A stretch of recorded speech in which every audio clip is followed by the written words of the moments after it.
how do I know when to quit something? It's okay. You can quit things. But hang on a minute. When I went to the gym this morning, there was a Michael Jordan quote. If you quit once, it becomes a habit. Never quit. He's wrong.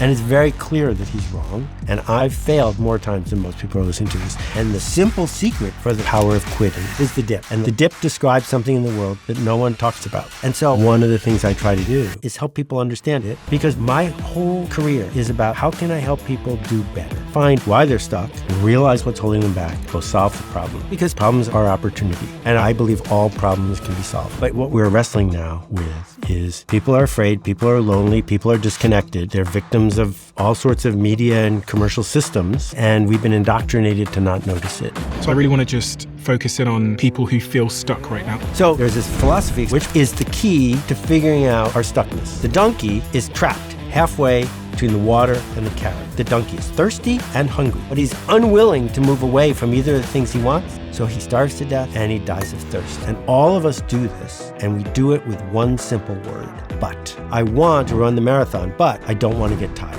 I want to have a job that fulfills me, but I also like this car and this house. And so I can give you tools that can help you overcome resistance. And also I can give you the mechanics to become the person your future self thanks you for. And then the skill of overcoming shame or embarrassment might be one of the most important skills in the modern world today. How do I get better at dealing with that? So let me try to make it really simple. The floor is yours. So this is super interesting to me. My team give me this report to show me how many of you that watch this show subscribe. And some of you have told us, according to this, that you are unsubscribed from the channel randomly. So favor to ask all of you, please could you check right now if you've hit the subscribe button, if you are a regular viewer of the show and you like what we do here. We're approaching quite a significant landmark on this show in terms of a subscriber number. So if there was one simple free thing that you could do to help us, my team, everyone here, to keep this show free, to keep it improving year over year and week over week, it is just to hit that subscribe button and to double check if you've hit it. Only thing I'll ever ask of you. Do we have a deal? If you do it, I'll tell you what I'll do. I'll make sure every single week, every single month, we fight harder and harder and harder and harder to bring you the guests and conversations that you want to hear. I've stayed true to that promise since the very beginning of the Diary of a CEO, and I will not let you down. Please help us. Really appreciate it. Let's get on with the show. Seth Godin. For my audience who've just clicked on this conversation, my question to you is, by the time this conversation is done, what do you hope that they're going to come away with? What questions in their life are they going to have answers to? Some of your best guests are world experts, and they show up and they say, I did the research, I did the math, do this because I told you to. And I've never done that. I show up and I try to paint a picture for people of what the words mean and what the systems are like, and then encourage you to do things because you told you to. And so what I think we're wrestling now with is people are afraid, people are lonely, people are disconnected. They're victims of all sorts of media and commercial systems, and we've been indoctrinated to not notice it. And there are problems all around us, and if we can solve problems, we can make things better. So what I want to help people do is find the words to talk about their problem, realize what's holding them back, go solve the problem. Because when we solve problems, we make things better for ourselves and for other people. So problems aren't something to be avoided. Problems are our opportunity. And I believe all problems can be solved. Some things aren't problems. They're situations, and you have to live with them. But if it's a problem, it means there's a solution. And I would like to help people find the vision and the words to see where they're stuck, why they're stuck, and whether it's a problem or a situation. If it's a problem and someone's going to benefit from you solving it, I hope I can give you the mechanics, the tools, the vocabulary to go move forward toward better. And what kind of problems specifically do you try and solve for people in your work, but also in this more recent book that you've just written called The Knot? So I don't solve problems for people, they solve problems for themselves. And when someone points out to you where the problem is, you can now make a new decision. Right? So if someone's applying for college, it's super easy if you're 17 years old to get all hung up on, I'm about to be judged. How are they going to know the real me? What if I get rejected? Am I a loser? Have I wasted my whole life? But once you see the college industrial complex, once you understand the agenda of the admissions office, once you realize what people are looking at and why, You say, oh, this is a game. This is a game like Settlers of Catan or Monopoly. And if I win this game, it's not because I'm a good person, it's because I played the game better. If I lose the game, same thing. Once you see that, all the drama and entanglement of applying for college moves to the side. You say, what's in it for the admissions officer to see the person I want to present to them? Because if I can solve their problem, I'm going to go to the school I want to go to. Well, that's true in so many parts of our lives. Is either we engage with a system or a person or a boss or a coworker or a spouse, and we think we're right. We've got all this noise in our head. We think everyone can hear the noise in our head. They can't. We think everyone wants what we want. They don't. And so we show up saying, it's my turn. I need to get this. And now we have a problem. And the reason we have a problem is because that other person thinks they're as right as we think we're right, and they have a different problem. So we're colliding. But if we can see that all of this is a dynamic within family systems, corporate systems, commercial systems, we can understand what are the forces at work. Now that we see them, we can use them to get to where we want to go. It's funny because I go out into the world and I sit in taxis and I walk down the street and people come up to me and I get sort of an idea of the personas of people watching. And because I get in a lot of taxis, I have a lot of conversations with taxi drivers. So they're one persona in my head. And then, the other is maybe like a mother with a kid or two who's trying to make a change in their sort of later career. For those people, the average person listening right now, where is it that they want to go to? And I don't mean specifically, I don't mean job. I mean, where is it that they want to go to and where are they? Right. I think most people we meet would like to be seen, missed if they are gone, understood, and of use. Right? That's something that crosses borders and cultures. And yet, we end up being a cog in a system. The Uber driver racing around, doing things they wouldn't ordinarily do because the system is pushing them to cut every corner. Or the mom who's struggling because the financial system that she's stuck in is pushing her away from the kind of work or parenting she wants to do. And many of those things are injustices, and some of those things cannot be fixed by an individual. We can accept those as situations. You're not going to change Uber. Uber is going to be the way Uber is going to be. And if you choose to be an Uber driver, the rules of Uber come with it. But other things are things where we get to make a choice. And I'm not saying, I want to be really clear, I'm not saying anyone deserves an injustice. Anyone deserves where they are right now. But given who you are, given where you are, what are the choices you do have? And how do we get out of the stuckness of wanting two things that we can't have at the same time? Because it's when we want two things at the same time that cannot coexist that we feel stuck. And that feeling of stuckness robs us from the chance to be of use. It robs us from the chance to get to that place that deep down we want to go. So I use the word purpose. And what I mean by that is not you're born with a purpose, because I don't think you were, but you can choose with intent the purpose of whatever you're going to do tomorrow. That purpose might be, I need to get paid. That purpose might be, I need to get this date. That purpose might be, I need to put something on the internet that changes the lives of 1,000 people. When you say your purpose out loud, the purpose of this work is so-and-so, then I say back to you the very first question, which is the key. Who? Who is this for? Is it for everyone? Or is it for 12 people or 1,000 people? What change are you here to make? And for who?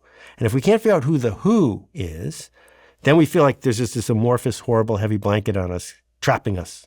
But if you can find the 5 people you can solve a problem for, or the 25 people who would miss you, it starts to work.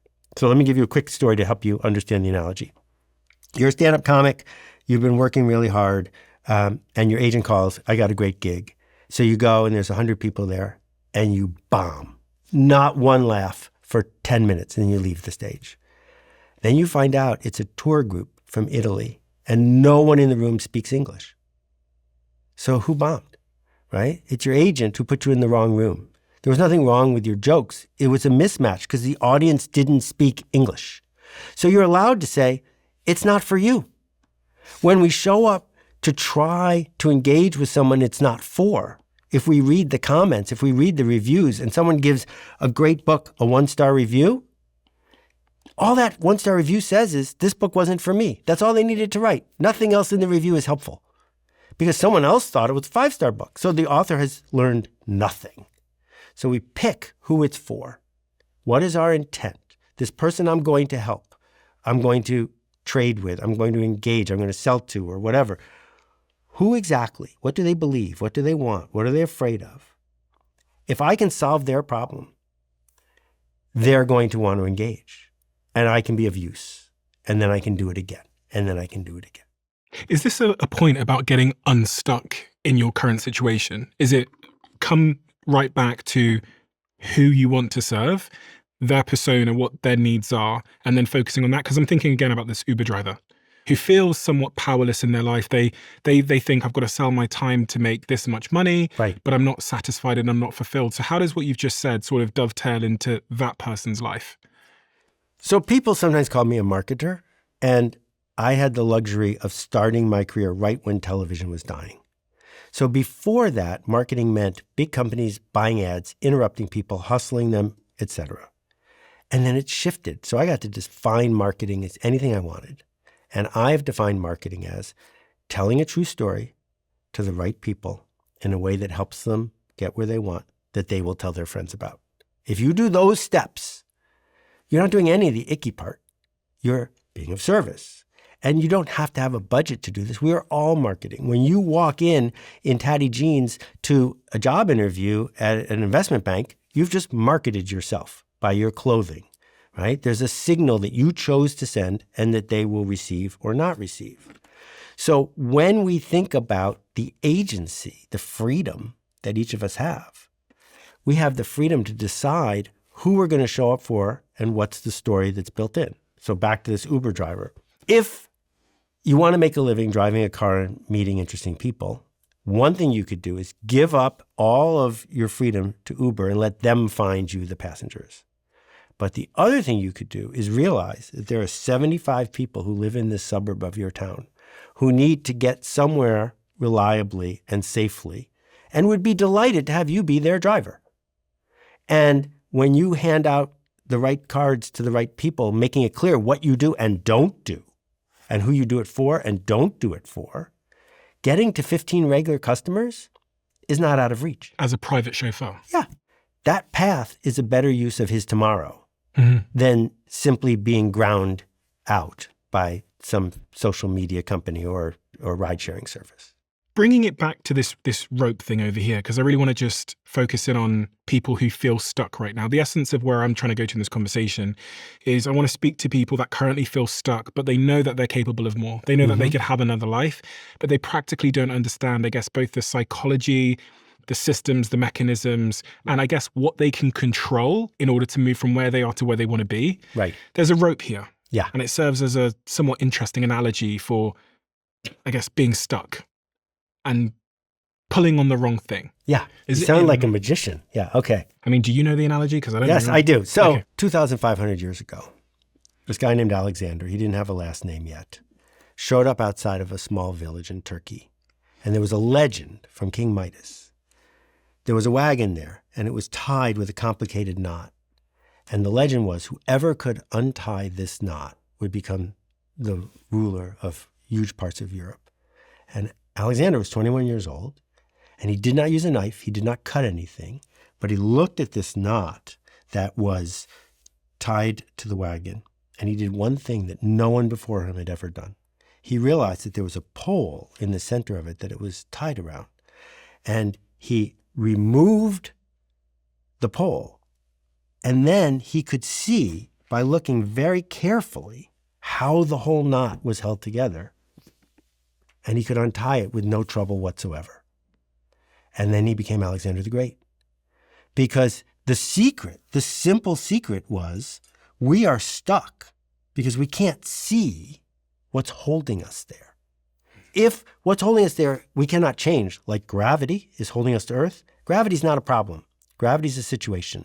Going to the moon doesn't deny gravity. It works with the fact that it exists. But we are working with problems, but we're confused because we want two things. So can I show you what I mean? Yeah. Okay. So here's an actual carrot and here's actual water. This is not actually a donkey, but let's pretend this is a donkey, okay? In Burden's philosophy experiment from a couple hundred years ago, the donkey is hungry and thirsty. He has complete freedom, he can move, and he's halfway between a pile of carrots and a bucket of water. And he's trapped because every time he moves toward the water, he's moving away from the carrot. Can't do that because he's hungry. And every time he moves toward the carrot, he's moving away from the water. Can't do that because he's thirsty. And so in the experiment, because we're trapped, we end up dying of hunger and thirst. And all of us do this, and we do it with one simple word, which is but. I want this, but I also want that, right? I want to have a creative life, but I never want to get rejected. I want to run the marathon, but I don't want to get tired. And we hide the but. We don't say the but out loud. So my favorite story, which I talk about in the book, is Jackson Pollock. So Jackson Pollock was the most famous painter in America in the 1940s, about 80 years ago. He was on the cover of Life magazine. He had 3 years where he could do no wrong. His paintings were snapped up. Everyone saw him as a little bit of a hero. It's very unusual for an artist to be a hero in their own lifetime. And his wife, Lee Krasner, later said that he felt like he had done everything he could do with this cycle of art. And what most people in that situation would have done is become a Jackson Pollock cover band, paint more versions of his old paintings, take the money, you won. He wanted to be a brilliant creator. He wanted to be on the frontier. So he stopped painting Jackson Pollock paintings. He went to a studio and came up with a whole new style. Different size canvas, different approach. It didn't look like Jackson Pollock had done it.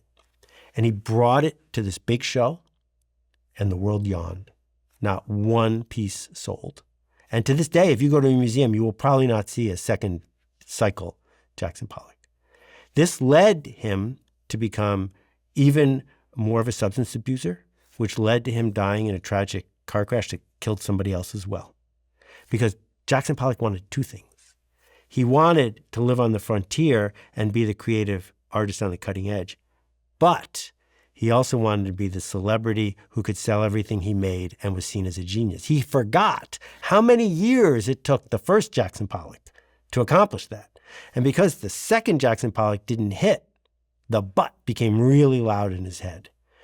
You can't have two of these things if they are diametrically opposed. We need to find where's the but. I want this, but I want that.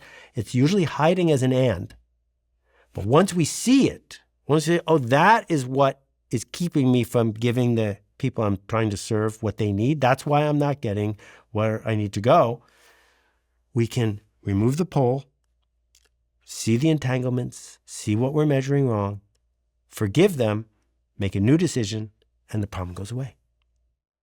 And you can substitute and, you're saying, instead of but. The and is the thing that emphasizes it. I want to be a creative person, and I'm eager to be rejected and not have people get the joke for a while and have to live in the back of my van, because that's what creative people do. That's part of it. I get that. I want to be popular on social media, and that means I can't be honest and authentic and consistent because I got to keep chasing X, Y, or Z. And when we look at the people who consistently get big clicks, that's what they're doing. They're not saying this is who I am. They're going to chase the next thing. If you're not happy with that, please don't do it. But the and amplifies the work, but undercuts it. There should be a button just down below here. And if it says subscribed, you're already subscribed. If it says subscriber, that means you're not yet. And if you're not subscribed, please could you do us a favor and hit that button. It helps the show more than you know. And according to the algorithm, you're someone that watches our show, but you haven't yet hit that button. Thank you so much. There's people listening right now that are, maybe they got 3 kids under the age of 7. Mm-hmm. I'm thinking about my brother. He's got 3 kids under the age of 7. And they also want to launch a company. Right. And they might feel that there's a tension between those two things because they, on one hand, want to be the best dad on earth like my brother wants to be. Yep. But at the same time, they really want to launch that AI startup. Yeah. Now, these two things are tugging at each other. Correct. What do they do? Well, the first thing they did was really important. They named it. Okay. Okay. Second thing, can't do two things at the same time, but you can do many things over time. And what that means is he made a commitment to 3 small humans in this moment. He's going to go to work, but he can't go to work for 100 hours a week. So he needs to pick a project where the amount of time he has is enough time to do the project really well. He cannot start an OpenAI competitor. It is off the table. That is impossible because the thing he's committed to cannot coexist with that. That's hard to admit. Right, but it unlocks the door to what we can do. If he can figure out how to build an entity where he's not hiding, where he's actually showing up on the hook to a group of people and say, I know more about AI than you, and I'm going to use this tool to do X, and they pay him for it. Now, at the end of a 40-hour week, he appropriately goes and does the work of a dad, right? That's a business that's creating value for people that will make you more profit than OpenAI made last year, right? So the point I'm making is media keeps showing up and saying what you're supposed to do is be a Kardashian. What you're supposed to do is be Sam Altman. No, that's not what you're supposed to do. You're supposed to make promises and keep them for the smallest audience that's enough. You can't maximize two things that use the same space. Do you think it's possible to know if a motivation or a goal or a dream you have or an ambition you have is real or not? And when I say real, I mean, like, did I just inherit this from expectations from Instagram or from my family, or because my brother-in-law is rich and I want to kind of compete?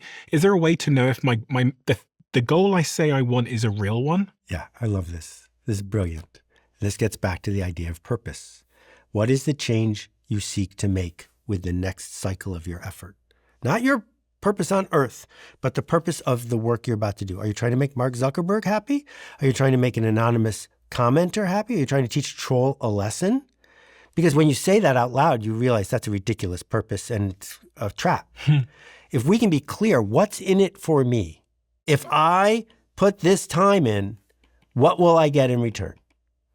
So my company has 75 people, let's say, and should I grow to have 250 people? Well, what would be in it for me to be a CEO of 250 people instead of 75 people? You're going to have a bigger headache.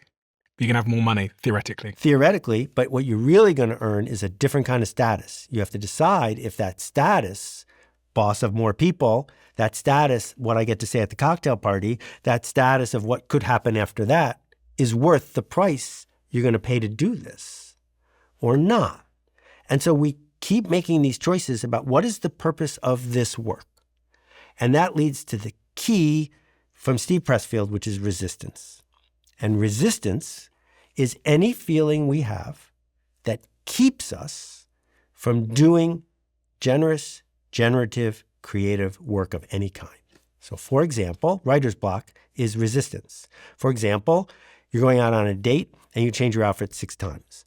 Resistance shows up in so many of the things we do. And the systems around us indoctrinate us because they want us to be cogs in the system. They want us to say, well, how do I get an A? How do I get permission to do X, Y, or Z? I'm not going to initiate anything. So it's easier for your brother to deal with the resistance in his head by saying, I'm stuck, than it is for him to say, I changed the lives of 17 people this weekend. Whereas if we kept drilling into what's your purpose, I think he would say, yeah, changing the lives of people is more important to me than making Business Week magazine happy because I built some company. Is it useful to try and name the resistance in order to overcome it? You can't make resistance go away, ever. You can dance with it. You can invite it in for tea. You can name it. You can say, the reason I'm hesitating to do this is resistance. You can say, I don't feel like it. I got to go do this other thing instead. I don't want to host a small party. Resistance. My friend Lisa moved across the country to be with her partner, all the way to Los Angeles, knew 3 people in the whole city. She says, I don't want to live a lonely life in Los Angeles. I'm going to have a potluck dinner every Friday. I'm going to start by inviting the 3 people I know. And every week, you can come back if you bring a new person. 50 weeks later, she has a network of 400 people, all good friends. Anyone could have done that. No one does. Resistance. What if I invite someone and they say no? What if I invite someone and I don't like them? What if I invite someone and they don't like me? Resistance, resistance, resistance. Name the baggage, drop the baggage, do it. Once you can name the baggage, you can say, this is why I am feeling stuck. If I can let go of this other thing, I can move toward the carrot because I can forgive the water. I was sort of running through different people in my head that I know, again, trying to think about the personas of the people listening. And one of the things I realized is that everybody's starting from a very different place here. Right. And why is that? Why is it that some people are quite good at dealing with resistance? They can invite round strangers. And then other people are living in fear. They're almost, they never take a risk. Yeah. Well, a big part of it is privilege. It's injustice. It's living in a culture that never gives you the benefit of the doubt. But even if I look among a group of people who all have the same amount of privilege, there's still somebody who is at the marketplace helping strangers find where they're going. There's still somebody who, I have a family friend, went to an Ivy League school. He wanted to be an actor. And he went to apply to the improv troupe for auditions. And they picked 10 people and he came in 11th. And he called me up. He was very upset. And I said, why don't you start your own improv troupe? You don't need any equipment. You don't need a permit. You just need 4 people to do improv with. Start your own improv troupe. And the irony, the reason I remember the story is he couldn't do it. I mean, isn't that what improv is? Start your own improv troupe. And so, I run an online community called Purple.space. And on Purple, we got thousands of people who are coaching each other. And it's the opposite of a social network. There's no scams. There's no hustle. Nobody sells anything to anybody else. It's just, I'll talk you through my knot. You talk me through yours. Let's hold each other accountable. Well, someone needs to go first. Everyone wants to be invited to an engagement like that, but few people want to start one because you're afraid of being rejected because it's one step short of dying. So when we can name this and realize it's actually not at all related to dying.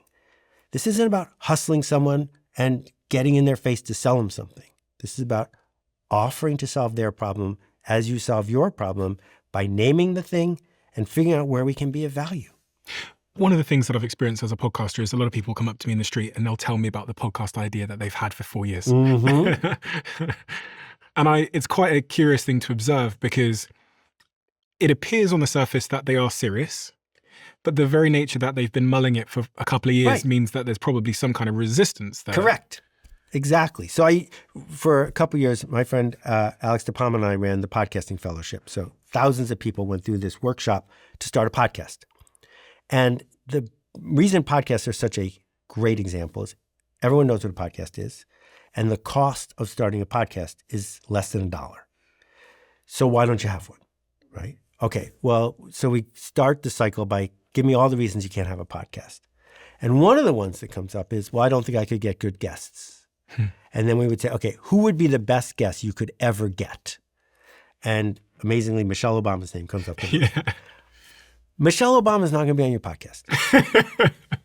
But who would you need to have on your podcast as the guest before Michelle Obama that would lead her more likely to say yes? And who would be the guest before that and the guest before that? And let's go all the way back to your next door neighbor. Can you get your next door neighbor to be a guest on your podcast? Yes. So go make that podcast and just play it for the 20 people who are in this circle. And at that point, half the people can't do it. There's no technical reason why. It's just too hard to say to your next door neighbor, can I interview you for 20 minutes and then show it to somebody else? Because resistance. And so the hack I give people is start a blog under another name, under an assumed name. No one will know you wrote it. Do it for 100 days in a row. If you do that for 100 days in a row, I'm betting you're going to want to put your real name on it. But if not, at least you understand there was nothing fatal about posting something in public for 100 days in a row with somebody else's name on it. So that's obviously not where the writer's block is. It's in resistance. 2 things at once. I want to do this. I want to be recognized, but I don't want it to fail. I don't want to be disrespected. I don't want to lose status. And those 2 things keep us paralyzed, and the system likes it like that. What you did there is you took the resistance and you tried to break it down into the smallest possible piece. Correct. Yes. So you took a big piece of resistance, which is how do I get Michelle Obama on my podcast? You broke it down into, I need to go ask my next door neighbor to come on my podcast. Yeah. And then you broke it even smaller to, I'm going to start an anonymous blog. Yeah. Because when we call our own bluff, it's very uncomfortable, but it's better than someone else calling our bluff. And this gets back to my posture of, I can't solve your problem, but maybe I can give you tools that can help you name your problem so that in a safe place, you can talk to somebody about where is the resistance? Why am I in my head about this? What's the smallest unit of value for the smallest possible audience that I could do that would make a difference for them? Bob Lefsetz writes the most popular music blog in the world. Everybody in the music industry knows him. I promise you, when he started, he had 5 readers. My blog has 1 million readers. When I started, I had 5 readers. That's the way they all start. That's how your podcast started. 5 listeners. When you broke it down there and you turned it into an anonymous blog, what I guess what you were also doing is you were breaking down the embarrassment into smaller and smaller and smaller and smaller pieces of embarrassment. Right. But like irrespective, there was still embarrassment. And I heard this phrase, embarrassment is the cost of entry. Would you agree with the general idea that irrespective of what you do, you're going to have to be embarrassed? You're going to have to like pay that as the fee of entry to almost anything outside of your current context and identity. All right, so let's talk about lifeguards and imposter syndrome. So imposter syndrome was named by 2 social scientists about 70 years ago. Imposter syndrome is that feeling when you're doing something important or new that you're a little bit of a fake or a fraud and that someone else ought to be doing this instead of you. So the story I tell is about being a lifeguard. So in Canada, you have to get your bronze medallion to be a lifeguard. And imagine you're on Canoe Lake on duty. There's 6 lifeguards on the dock. And a kid starts drowning right in front of you. The first thing that might come to mind is, I just barely got my bronze medallion. And that guy 2 docks down is a much better swimmer than me. This is, someone else should say it. And then you realize, no, it's right in front of you. This is your kid. You jump in the water. Do you apologize for your stroke? Do you say, I'm really sorry, I'm not getting there as fast? You save the kid. That's what lifeguards do. The kid is going to thank you, and their parents are going to thank you. That's the work of a lifeguard. Lifeguards are able to overcome resistance because it's such a vivid thing. Well, if someone's going to send an email newsletter to someone who asked for it, and that might help them get to where they're going, where's the embarrassment exactly? And shame is this interesting emotion because we must receive it. It's sent to us all the time, but you have to receive it for it to work. Now, I'm walking on 74th Street, not far from here, past this little pocket playground.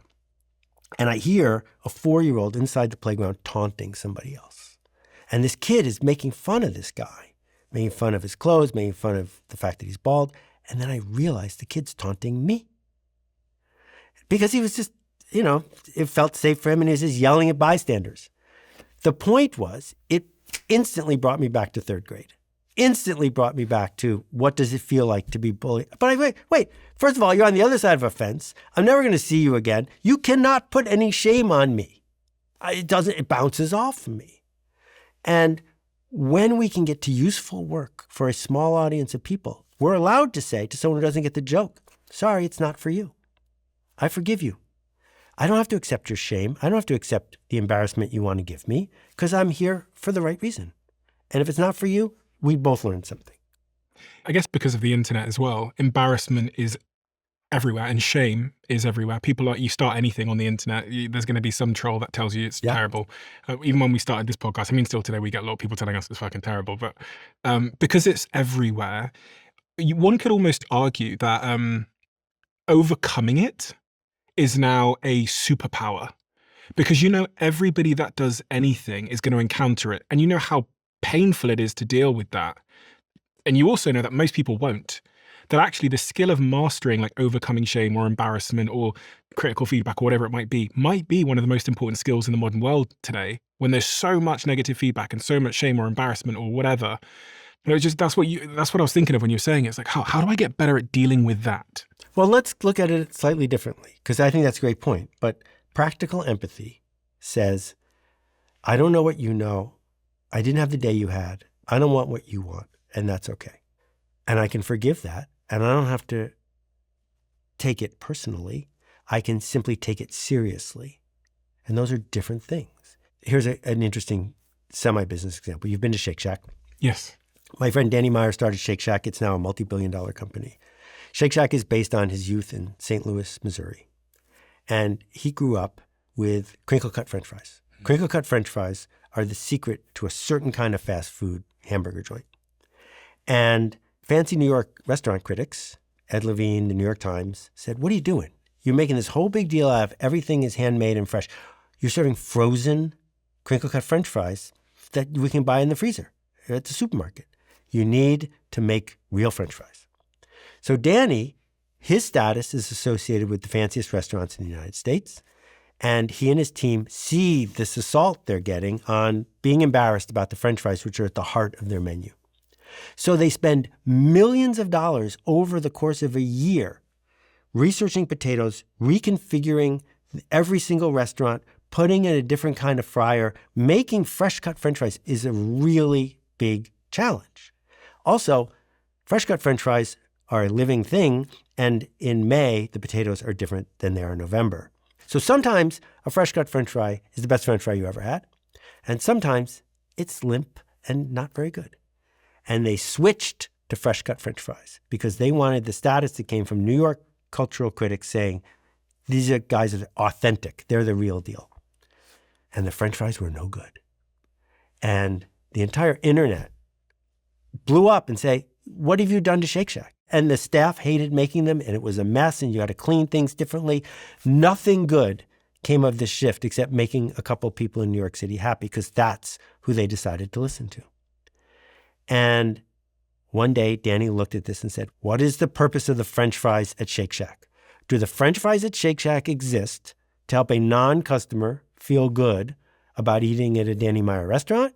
Or do the French fries at Shake Shack exist to further the story of what it is to come to Shake Shack? And they ripped everything out, and they went back to the crinkle-cut fries, and the world rejoiced. Profits went up, productivity went up, and they got back to what they were trying to do in the first place by forgiving and ignoring the people who needed to say, you need fresh-cut French fries, because that's what they stood for. But it wasn't what the business was for. This sounds like a business story, but actually, as you were saying it, I realize that it pertains to everybody's life listening right now because we're all serving a certain voice. Right. And then the other thing that came to mind is I've just hired someone called Ada Pema, who came from Amazon. She was leading products there, building AI products at AWS. She's now leading, she's our CITO, Chief Innovation and Technology Officer at Steven.com, my holding company. And one of the things she told me about Amazon is that they are just unbelievably obsessed in the customer. Every decision they make from a culture perspective is all about the customer. She even told me that Jeff Bezos in his meetings, and still in the Amazon meetings today, they put an extra chair in every meeting that is empty to represent the customer because they want the customer to be in every meeting. And she told me how that anchors all of the decisions they make from a product perspective right back to the person they're serving. I guess it kills the donkey thing you told me, because they're not having to choose between serving the merchants or the customer. They are serving the customer. Sometimes, she told me, at the merchant's expense, but you have to be okay with that. Yeah. What she said to me. And I actually really stayed with me because now I always think about like, who's the customer? Who's the customer? Even when I do this podcast, you hear me talking about personas. Right. I'm talking about Dave, the taxi driver, and Jenny, the mum. Exactly. That's who we're serving here. Yeah. And so I just need to put a small paperclip here. In the last 2 years, Amazon has lost their way about who they're serving. And Amazon made billions and billions of dollars last year selling ads that make Amazon search worse to people who want to interrupt what you're looking for to put their thing up on top. That doesn't serve the customer. That serves a different kind of shareholder. But yes, the model of what Jeff built there, from the way they hold their meetings, which is absolutely fascinating, to what they chose to do about who it was for and who it wasn't for, were consistent about saying, this is the problem we are here to solve. This is the purpose of this click. This is the purpose of this page. There's no doubt about what it's for. And so the meeting thing, most people who are listening to this go to meetings, and many people who have white-collar jobs say the meetings are the worst part of their day. What is the meeting for? The typical meeting, if we're going to be honest, is to make the boss feel like you are listening to them and let the boss take attendance, because it could probably be a memo. And if you're not sending a memo and you're having a meeting, let's be clear. Who's this for? What's it for? What is the purpose of what we just did here with 8 people just listening the whole time? Well, why didn't you just send them a video that they could watch at double speed? Meetings are a symptom. They're a symptom of whether the organization is entangled and stuck with unspoken rules about what we do around here. And we can see them everywhere we look. When in doubt, there are three things that drive people: fear, belonging or affiliation, and status. And we don't really understand what they mean. So first, fear. I call it the freedom from fear, which is different. Freedom from fear is I don't want to do things that are going to make me feel nervous. I don't want to do things that I think I'm afraid of. That keeps people from doing a lot of things. That's resistance. Affiliation is you don't wear a tuxedo to a funeral or a clown suit. No one's going to do that, so you're not going to do that. Fitting in. Who's to my left? Who's to my right? What's everybody else doing? And the third one, which is really misunderstood, is status. Status is simple. Who eats lunch first? When we get to the oasis, which animal gets the water first? Status isn't money, but it could be related to money. Status is just who's up and who's down. These three things keep dancing with each other about how people choose what kind of coat. Are they going to buy Patagonia or are they going to buy a cheaper knockoff? One of those things comes with a different kind of affiliation and status than another one. But if we can look for this, we can start to decode that quiet but that's been going on in our head. Name it, right? I want to get this car. Why? Because it's fast. No, you don't need to go fast. I want to get this car because that kid at the high school lunch table who said I was never going to amount to something, he could never afford this car. And every time I get in this car, I'm going to be able to tell myself a story that I'm not that kid from the lunch table anymore. That's why I want to get this car. Okay, now we're clear about what problem you're here to solve. Go for it. Really? Well, does it help you? Is that what you want to put your resources into? If that helps you, then it solved the problem. Do you think it is a worthy goal? A worthy reason? Well, it's not for me to decide this. That high school leaves all sorts of tracks all over how we look at the world. My high school English teacher wrote in my yearbook, "You are the bane of my existence and you will never amount to anything." And she was partially in jest, but remembering that as I become a professional writer is fascinating. I dedicated like my 9th book to her, and then I could let it go, right? And she and I had a wonderful lunch a couple of years later. The point is, we can't deny that these things are in our lives. None of us are living this optimized, fully optimized life. The reason you're going and taking those nutritional supplements, the reason you're listening to this thing about some shortcut of bio whatever, has nothing to do with you doing an actual analysis of all the best ways for you to be healthy. They have to do with feeling agency. They have to do with feeling a certain kind of affiliation with the crowd you're in. That's why we have cycles in medicine. It's not because medicine goes in and out of actual science fashion. It's because culture changes what we think is beautiful, changes what we think we need to do to get our emotional needs met. I've got 60 seconds and I'm going to show you how much I can get done because of our sponsor called Whisper Flow. And for those of you that don't know what it is, it's a business I invested in that turns your speech into text in any app or device. I'm going to post into our Slack channel, which rewards whichever team member conducted the most experiments this week. Hi everyone, here is this week's Experimenter of the Week. Congratulations to the Diary of a CEO trailer team, which is Ant, Liv, Dom, and Cam. You guys have won. Okay, now I'm going to open Gmail. So here is one of our founders on an email chain that I want to connect my team with. All I have to say is add my team's emails and Whisper will do exactly that. Now a quick message to Juan, who does my schedule every single week. Hey Juan, could I record on Wednesday at 2 p.m? Actually, no, do you know what? Let's record at 3 p.m. on Wednesday. Whisper Flow is 4 times faster than typing and it is incredibly easy to use. So if you want to give it a go, all you have to do is head to whisperflow.ai/Stephen to download it today. I've spent the last decade building and investing in companies, and so often the conversation around marketing budgets follows the exact same pattern. The budget gets approved, but then the results don't come back. And most of the time, the creative pitch and the offer is fine. The problem lies with the audience. Ads reach people who will never buy or refer, nor do they have the power to sign off anything at all. And this is why so much budget gets wasted. LinkedIn Ads, who are a sponsor of this podcast, lets you reach them specifically by job title, seniority, company size, industry, the skills that they have, and much more. You're no longer hoping your ad reaches the right person. Instead, you're defining exactly who sees it. And LinkedIn Ads drives the highest B2B return on ad spend across all major ad networks. Give them a try at linkedin.com/diary. And if you spend $250 on your first campaign, you'll get a $250 credit for your next one just by going to linkedin.com/diary. Keep this to yourself. Terms and conditions apply. I think I asked this as well because, yes, you can serve my parents' expectations because they're immigrants and they want me to be doctor, lawyer, scientist, whatever. Or I could serve my kids who want me to be a great dad. Or I could serve my playground trauma who wants to get the kid back who said I was never going to be anything. Exactly. Are any of these voices more worthy than the other? Is there a particular voice we should really orientate ourselves around? And the other thing I've really now sort of internalized is I'm going to have to say no to the other voices. Yeah. I can't try and serve them all, or else I'll be the donkey stuck in the middle of the water and the carrot. I love this. I wish I put this in the book. This is exactly correct, that we're going to have to forgive some of these voices. So there are three basic things that get us hung up. There are time entanglements, which is today is not yesterday, and today is not tomorrow. Today is right now.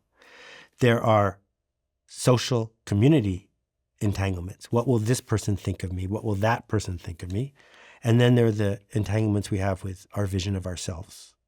When I look in the mirror, if this works, what will I think of myself? If this doesn't work, what will I think of myself? And all three of them get in the way of announcing a purpose and then going to solve that problem. Because we say to ourselves, well, I want to work to help the poor, but I can't get a job at a really fancy nonprofit. And if I get a job at a less fancy nonprofit, then what will my parents think? Oh, all of that's going on. We have to acknowledge that, right? We say, I went to law school for 3 years. I didn't like it. I practiced law for 5 years. I hated it. Do I want to spend the next 40 years of my life being a lawyer? Because I've tried it fully out. We can't quit because then we would have to explain to our former self, why did they pay this big price to get me this fancy gift? And I'm ignoring it. Sunk costs keep us trapped. And what we can do is realize that's a gift from our former self. And like all gifts, you don't have to accept it. If someone shows up and offers you a Vietnamese potbelly pig to take care of, you can say, no, thank you. I don't want to accept your gift. That law degree is a gift, but you don't have to accept it now. Now that you know what you know, you can make a different decision about the purpose of your work. And if it's not helping you achieve the purpose of your work, you can forgive it, say thank you very much, and untie the knot. I think that point around sunk cost is an important one to really double click on, because when I learned about the idea of sunk cost, it completely changed me as an investor. Mm-hmm. It was actually my brother. My brother's been working in like investment banking for like 15 years, now works in my company. And he explained to me one day early in my career, he goes, Stephen, it was a stock I had. I was an investor in a particular stock, and the stock was doing terribly. The company was doing terribly, but I didn't want to sell it. Right. Because I'd invested at a higher price. Correct. And then he sent me the Psychology of Money book and a few other papers and said, this is what sunk cost bias is. Yeah. And it'll ruin your life if you don't realize what it is. Yeah. And it's in everything we do. So there's the new parking apps let you find a parking garage near where you're going and pay in advance. Mm-hmm. So when I come into the city, sometimes I'll do this. So I've got a $35 ticket to go park at this lot starting in 5 minutes. I'm driving in. And I pass a free space on the street. Should I take it? So the advantage of the free space, of course, is you can leave when you want to leave and you don't have to engage, and it saves you 5 or 10 minutes. But if I take the free space, I'm wasting the money I just paid for that parking garage. And it still goes off in my head that, well, yeah, obviously you take the free space because the money you paid is already gone. Mm. That ticket is a gift from your former self. Knowing what you know now, would you take this job? Knowing what you know now, would you take this parking space? And if the answer is yes, then you can forgive what got you here, because serving the old you's gone. Damn, I was thinking about relationships as well. Yeah. Now, if you're the kind of person that leaves a relationship every 3 weeks because you're ignoring sunk costs, then you're never going to have a relationship. Repeating the process has costs to you because it develops these patterns. That's not the kind of sunk costs I'm talking about. But yes, when you meet somebody who has decided to end a relationship, the healthy thing for them to do is to say, that relationship was then. I made all the right decisions based on who I was then, based on who they were then. But we are not those people anymore. So based on who we are now, do we want to recommit to this? Will it pay off in the future? And if the answer is no, it will not pay off in the future, you've already answered the question. It reminds me of Daniel Kahneman's work on loss aversion. Mm-hmm. And I think this is an important thing to explain, because when you realize what's actually going on in your head and why people don't like to lose things, you can spot it when it's happening to you. Right. I read this study that showed if you lose £10 in the street, falls out my pocket, if I then find £10, it doesn't make up for the £10 I just lost. I'd have to find £20 to feel the pleasure sufficient to the pain that I experienced from losing the 10. Yep. Humans don't like to lose things. And when I remember searching, what's like the evolutionary reason for this? And it came to say that once upon a time in our evolutionary past, again, this is a hypothesis, when we had a meal in front of us, going in pursuit of another meal that would risk the one we currently have was a terrible decision to make. Yeah. So actually, this whole, we're designed to be sufficiently satisfied with what we have versus the pursuit of surplus. Yeah. So we want to protect what we currently have. That was a survival advantage. No, absolutely. And we don't have to look in evolution. We look at wild animals today. Wild animals are wild. They hate change. Change never helped a species move forward because it represents a threat. And what we built as humans is a culture where change is happening faster and faster and faster. By the time we're done with this conversation, some AI company will have launched a new frontier model. Boom. And we can look at this and say, where can I go hide? How can I get back to being a wild animal that's in this one place where nothing changes? Or we can decide to get back to the purpose of what are we trying to do right now? Ignore the stuff that's not relevant to it. Seek out the stuff that helps us make the change we seek to make and get back to work. So we need to decide where we're going to put our attention, because our attention is something we can never get back. You talked as well about systems, the systems we're like held in place with. One of the things that I've seen in your work is this idea of picking yourself, because I guess we're wired to believe that there are still gatekeepers, but those gatekeepers have increasingly vanished. I mean, the fact that I can start this podcast and people listen, I think is evidence of the fact that you no longer need gatekeepers. Do you know a funny story that I've never told? Is I went for an interview with LBC, which is a UK radio station, before I took this podcast seriously. I went there, I did my 2-hour audition, sat there in the chair, people pretended to phone in, it was just staff LBC. Right. And I left, I was like quite nervous, etc. I thought I did a good job, but I was a little bit nervous, unsure about what they might say. And I never heard back. They never gave me feedback. They never told me if I was good or if I was bad. So I started this podcast on YouTube in my kitchen because I never heard back from LBC. And it just goes to show, actually, you don't need a massive company to give you permission to start a platform. You can just do things in this modern world. And this is kind of dovetails into your idea of picking yourself. Yeah. So let's talk about systems first, and then we'll come back to picking yourself. Okay. People get a little glassy-eyed when you talk about systems, so let me try to make it really simple. When you get in a car here, you drive on the right side of the road. When you get back to the UK, you drive on the left side of the road. Why?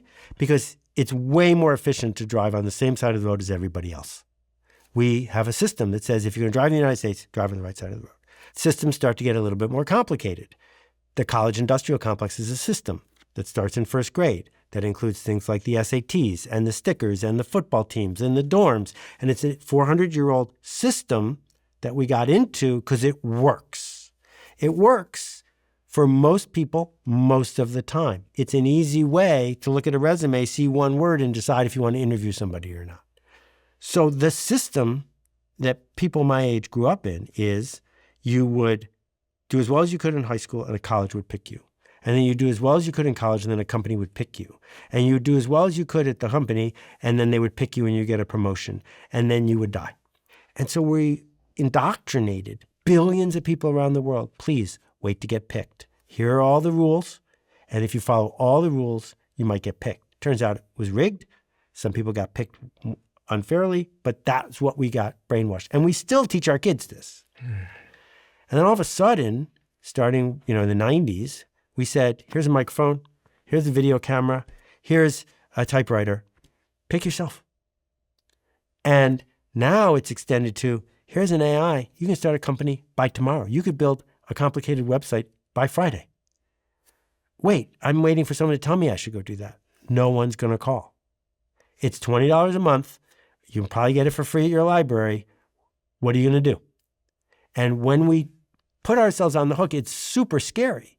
Because does that mean I'm responsible for every kid on Canoe Lake who needs a lifeguard? And I'm responsible for every kid who might suffer from river blindness? And I'm responsible for this. So it's easier to say I'm responsible for nobody. I'm a victim. But we have the chance to say, I pick myself to solve this problem. I'm on the hook to help these people. I'm going to use whatever tools I can to pick myself to make a thing better.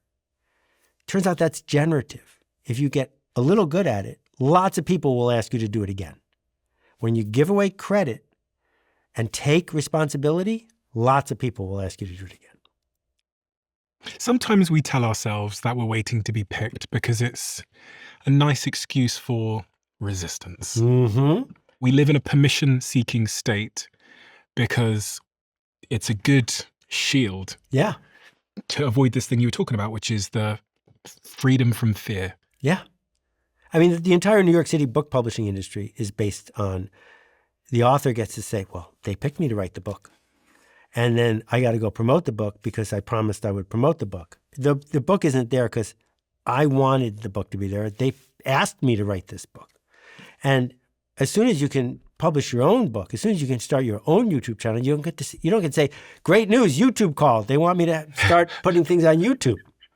And that's why the number of people you would think would go ahead and use this tool isn't as big as it could be. Because again, it's one thing to ask a teenager to be on TikTok. They're just entertaining themselves. They don't see themselves as a TikToker. Mm-hmm. To see yourself as somebody, I picked myself. I am saying this and I'm responsible. That's hard. No one taught us to do that. It's kind of like the LBC thing. I was waiting for LBC to pick me. I think once this podcast comes out, they're going to call you. And you got a big decision to make. Because it's steady, Stephen. They'll give you like health insurance, the whole thing. I still love LBC, by the way. I still watch LBC. But I'm probably too busy now to do LBC. One of the sort of adjacent points here is, how do I know if I'm delusional? Right.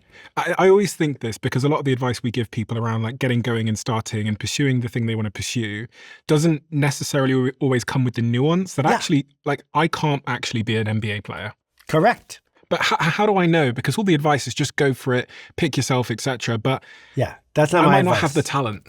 I'm so glad you brought this up. That's not my advice. You probably are delusional if you're picking something that's super fun, that involves skipping lots of intermediate steps, and it ends with a happy ending where you're famous.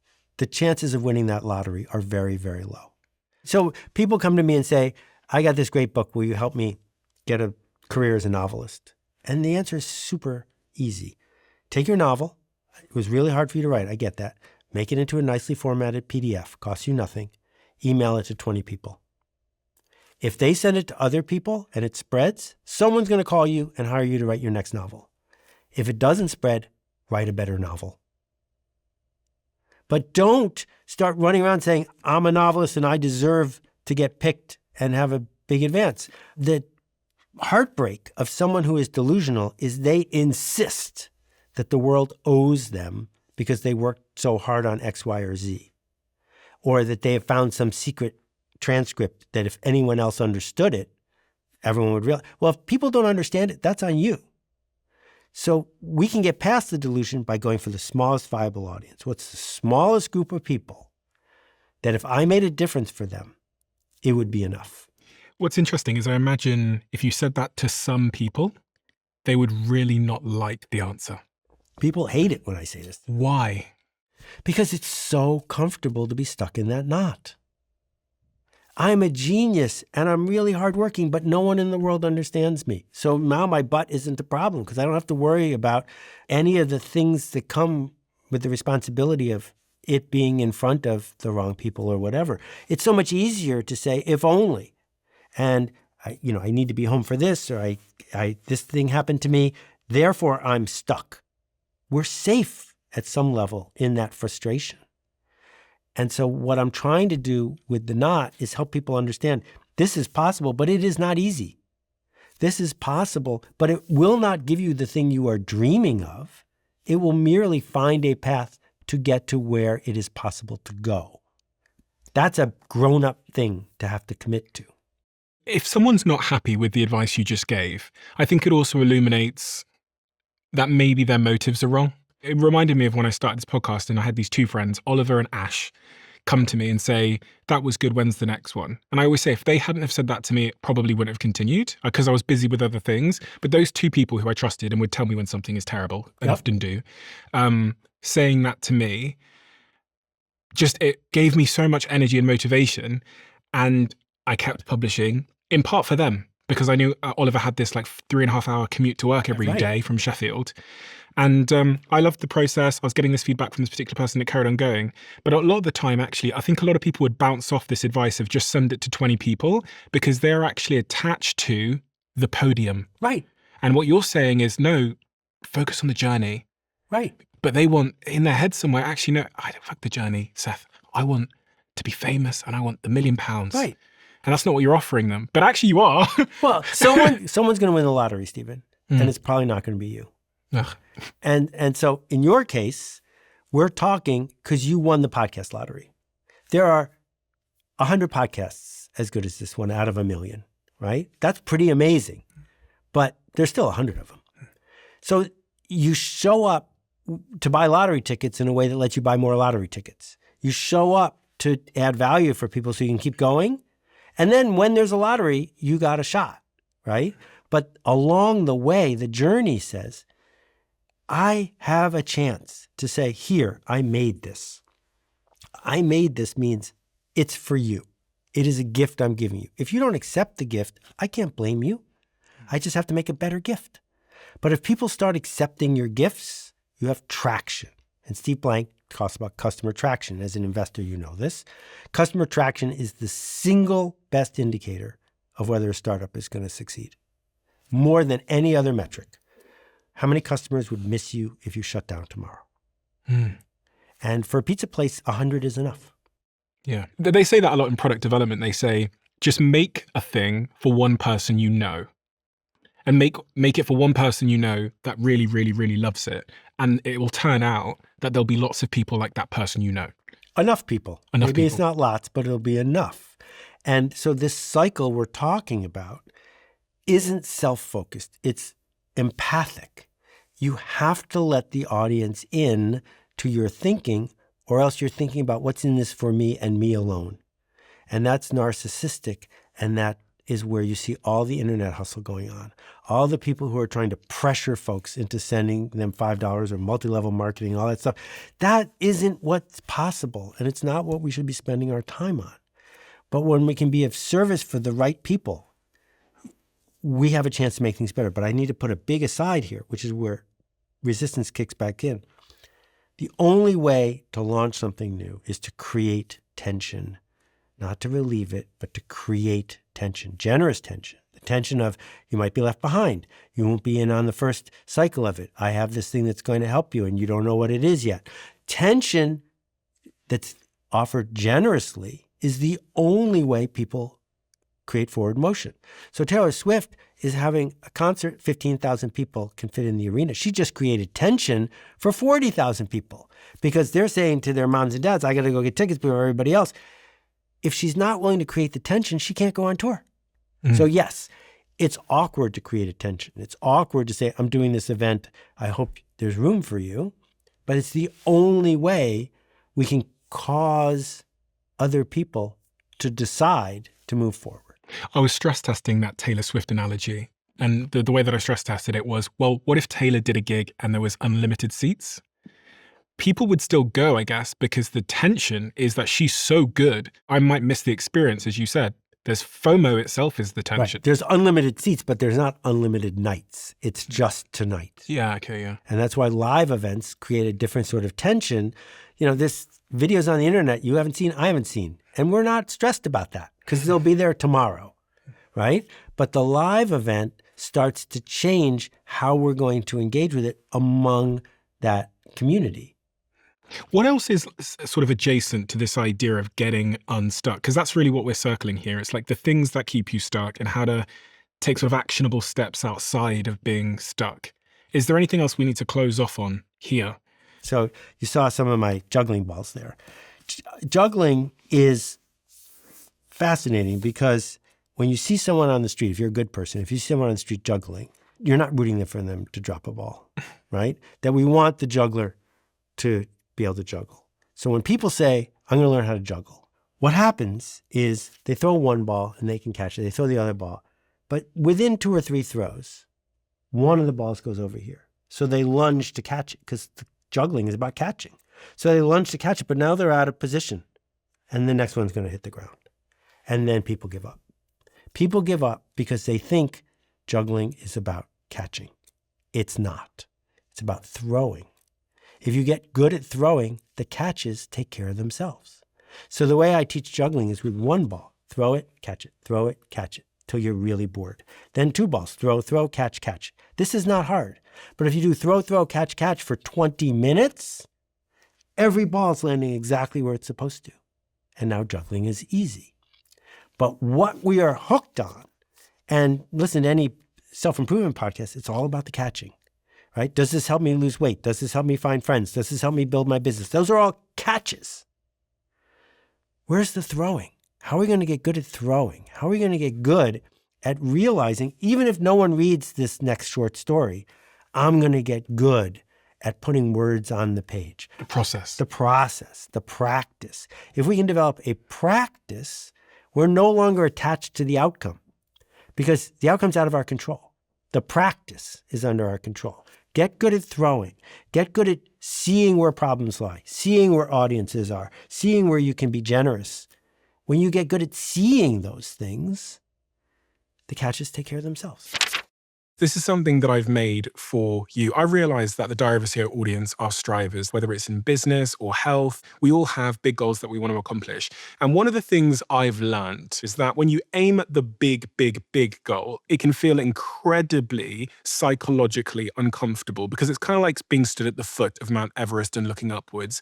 The way to accomplish your goals is by breaking them down into tiny, small steps. And we call this in our team the 1%. And actually, this philosophy is highly responsible for much of our success here. So what we've done so that you at home can accomplish any big goal that you have is we've made these 1% diaries, and we released these last year and they all sold out. So I asked my team over and over again to bring the diaries back, but also to introduce some new colors and to make some minor tweaks to the diary. So now we have a better range for you. So if you have a big goal in mind and you need a framework and a process and some motivation, then I highly recommend you get one of these diaries before they all sell out once again. And you can get yours at thediary.com. And if you want the link is in the description below. This again is not a narrative that people will love because we all want to get good at catching. Yeah. Weirdly, this is very, very adjacent and almost unlinked, but it's somewhat linked. I sat here with Julian Treasure. He did 2 TED Talks. One about speaking, right? 40 million views. One about listening, 2 million views. And I thought it's almost kind of similar to like the catching and the throwing. And actually, when I sit here with spies, and I've interviewed some of the world's leading spies, and I say, how is it that you're able to get people to do whatever you want that have just met you in foreign lands and hand over their secrets? They say, listening. Yeah. It's all about the listening. I go in their taxi and I listen to them for 8 weeks as they offload because no one listens. And it kind of got me thinking about this is like, no one focuses on the throwing. Yeah. And actually that becomes the great competitive advantage. Right, exactly. Yeah, the practice. I love the idea world famous spies because you would think that that's sort of an oxymoron. I would imagine the world's greatest spies, we have no idea who they are. Well, they go on podcasts now, so they are But part of it links to one of the books you wrote, which is called The Dip. We're talking about delusion here. And how to know if you're delusional or if you're just going through the dip. So I've got some images here, but Okay. how does someone listening know if they should give up on something or if it's just the inevitable rough patch that you go through when you start and you're bad? Okay. So the dip describes something in the world that no one had talked about in the book before, which is the power of quitting. What is the dip? The dip is the hard part in between starting and getting good at it. The dip is organic chemistry on your way to being a doctor. And you got to get through it to get to the other side. The dip is the gym in March. If you want six-pack abs, you can't quit the gym in February, which you joined during the holidays. You're going to have to get through the hard part. And so most of what we do that creates value has a dip in it. And my argument is you should, A, see the dip before you start. You should say, if I'm going to drive this car across the Gobi Desert, I can't whine when I can't find a gas station. There are no gas stations in the Gobi Desert. There's a dip to get across the desert. Pack what you need to get through the dip or don't start. And number two, when the dip shows up, say thank you, because it means you hit the hard part. It means this is the beginning of getting to the other side. Don't complain about organic chemistry. You knew organic chemistry was coming. Organic chemistry is part of the process of becoming a doctor. As my friend Gabe says, it's not an obstacle in the way.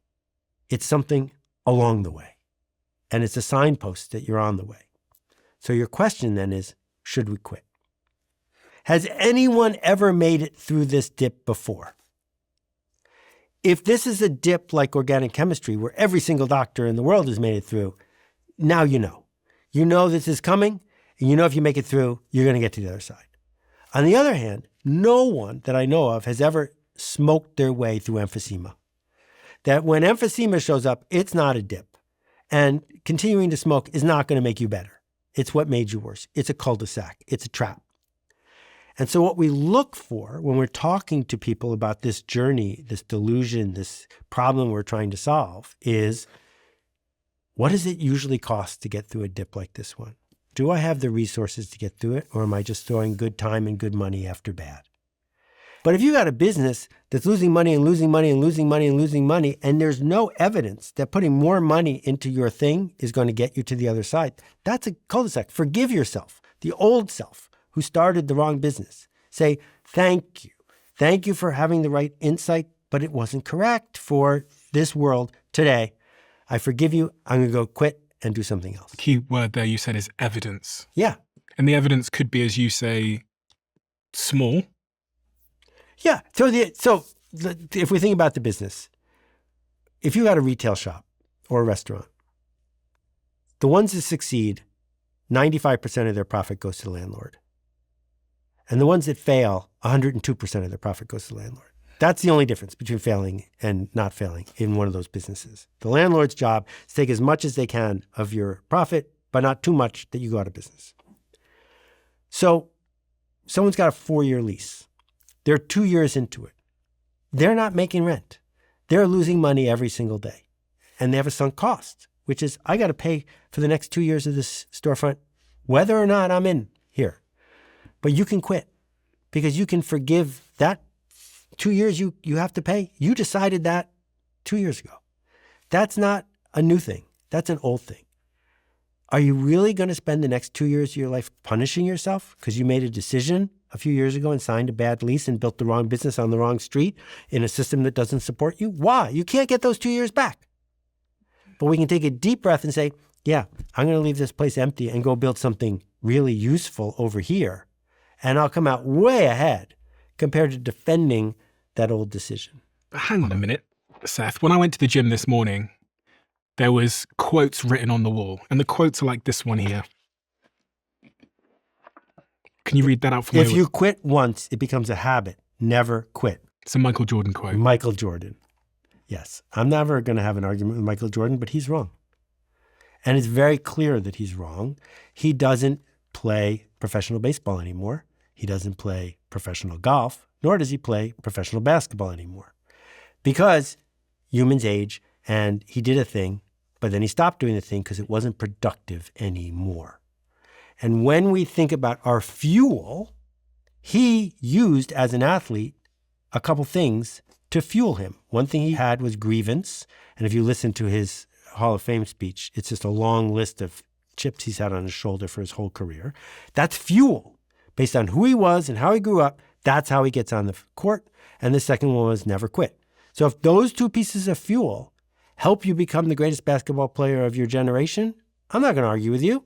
If that's getting you where you need to go, it's up to you. But for most people, it's resistance and a trap. It's shame. It's getting stuck in a knot. It's all of the buts, right? I want to be a successful business person, but I can't admit I was wrong. Mm-hmm. I've shut down more businesses than most people who are listening to this. I've failed more times than most people who are listening to this. If I was still running the light bulb fundraising company I started in 1987, I wouldn't be talking to you today. Yeah. It's funny because there's this weird paradox that's so obvious to all of us, but still people believe this idea of never quitting. And the paradox that I'm pointing at is the minute someone starts something, a new company, a new job, a new relationship, we celebrate. But we also intuitively know that in order to start something like a new job or a new relationship, you have to do something before that, right, which is quit the other thing. Yeah. Never quit, but we celebrate starting. Theoretically, then, we should celebrate the quitting just as much as we celebrate the starting because they are fundamentally interlinked. Correct, but only quitting the right stuff. You don't want to celebrate someone who quits the marathon at mile 25 because what they failed to do in their training was become the kind of runner that sees that the people who finish the marathon figure out where to put the tired. But that's not the same as working for an abusive boss because your boss is never going to stop being abusive. And so you can say, this can't get better. And every day I come here and subject myself to this trauma is costing me. It's reinforcing a system I don't believe in. And I can get tomorrow back again. What you've described there sounds a lot like something I wrote about in my last book, which was just a quitting framework for this exact situation people find themselves in. Because I know what people are saying that are listening. They're all saying, how do I know when to quit something? So I made this framework, which I'll throw up on the screen. And actually the example I use is a marathon. I mean, this is the framework. You can see it for yourself. And I'll just sort of give you the voiceover. But if you look down the left side, I'm referring to a marathon there. And what I'm saying is when something is hard, that is not reason enough to quit. Like a marathon in mile 23, when you're raising money for a charity that means a lot to you. When you should quit is when something, if you go down the right-hand side, is when something sucks, like you've said about the toxic boss, and critically, the effort it would take to change it is not worth the thing on the other side. Exactly right. Because that's what people will say. They'll say, how do I know when to quit something? How do I know? How do I know when to quit the job or to... Right, and you can question your judgment because if you have a history of quitting because in the short run it was tough as opposed to looking at whether it was worth it, you can find a coach or peers who can challenge you on that. Mm-hmm. So I was one of the leading makers of DVDs for book publishing companies back in the brief moment when they're doing this. So I worked with Fisher Price and we made a DVD for parents and stuff. And then this day shows up and it becomes very clear that book publishers aren't going to do more of this because the internet's here. They're going to do less of this.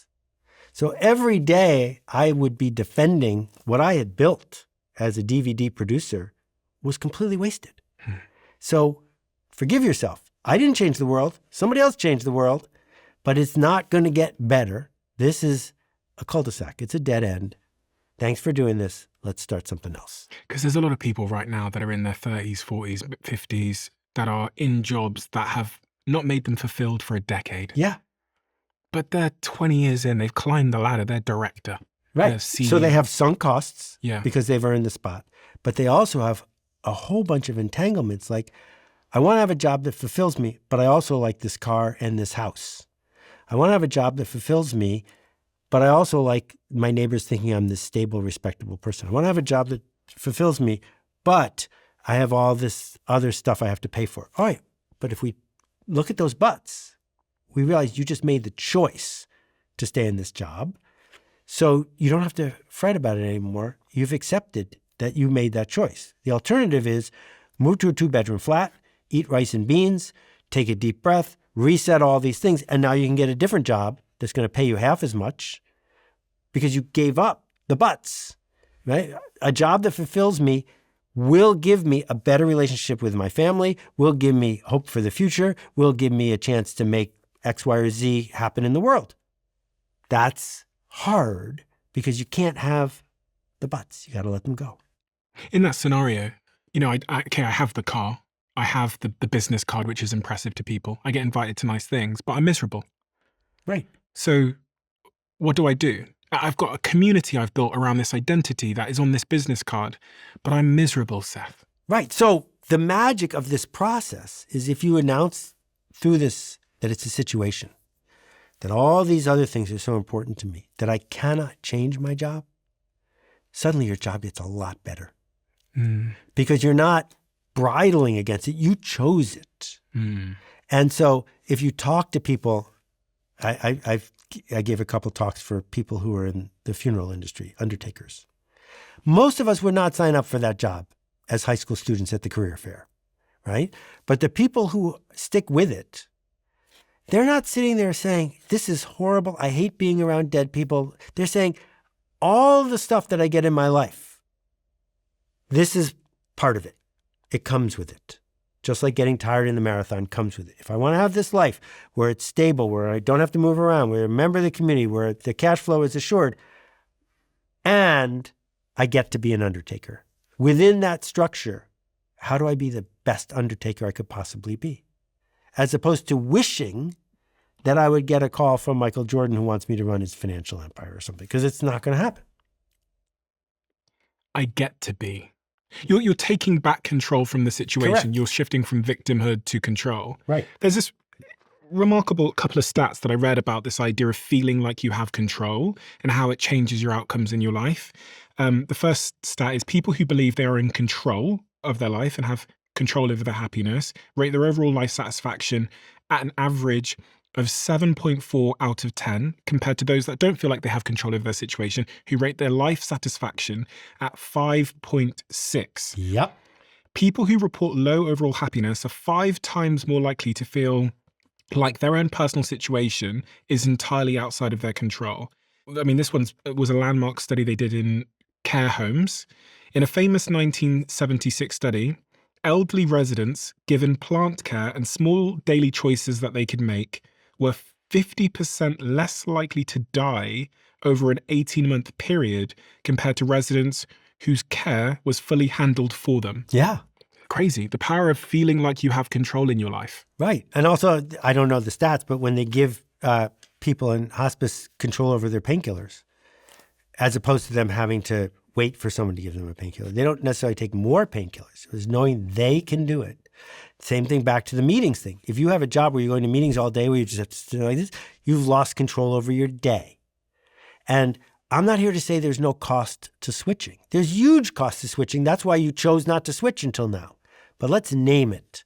Let's say, gravity is fascinating because it's here. But if I was on a planet that didn't have gravity or had low gravity, I would miss this gravity because I've built my whole life around gravity being this consistent thing. I get to live on a planet with gravity. I get to be the kind of organism that's going to die before he's 100. If you look at the world that way, that's inevitable and I get to inhabit each day the best I can, you're going to have a different life than if you're spending all your time trying to figure out how to live forever. I'd never heard that painkiller study before, but as you were speaking, I just pulled it up and it says it's one of the most famous real-world demonstrations of how the perception of control alters your physical and psychological experience. When hospital patients are given a button to self-administer pain medication, 2 incredible things happen. Number 1 is they consume equal or less painkillers. Number 2, they report lower pain levels and higher satisfaction. The physical pain itself doesn't magically change, but the stress of helplessness amplifies pain. Right. The stress of helplessness. I mean, it goes right back to what we're saying about the knot in your new book, which is a lot of us are living with the stress of helplessness, but sometimes, not always, but sometimes that helplessness is in part a story. I would say it's always a story because we can look at someone who is in human bondage. We can look at someone who's, been through trauma, and we are projecting what we would feel in that situation. There are all these unfair situations around there. But then the question is, what is our narrative? What is our narrative of how are we living this day? What do we actually have control over? And what situations are we choosing to stick with? Because most of us have the freedom to shift, right?